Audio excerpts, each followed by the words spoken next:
case briefs, and so much more. LSData's got what you're looking for.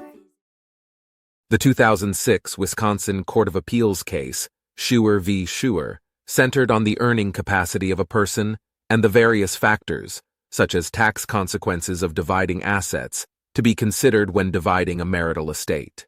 The couple, Bradley and Cora Scheuer, were married for 25 years before divorcing in 2003. At the time they appeared before the trial court to discuss Bradley's maintenance payments, he was unemployed due to misconduct at his previous job, where he earned around $20 per hour.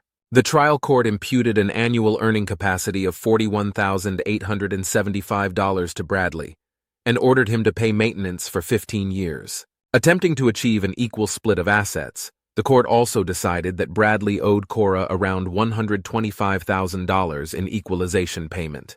He ultimately settled this payment by withdrawing funds from his IRA, which incurred taxes and penalties. Bradley sought reconsideration of the property division, but the court denied the motion. The appellate court affirmed the trial court's decision, finding the maintenance order and property division to be fair, despite Bradley's concealment of stock and penalties due to his fundraising method. The judgment and order were upheld. Case briefs, and so much more. LSData's got what you're looking for. Visit lsd.law, elevate your mind. Leave the stress of class.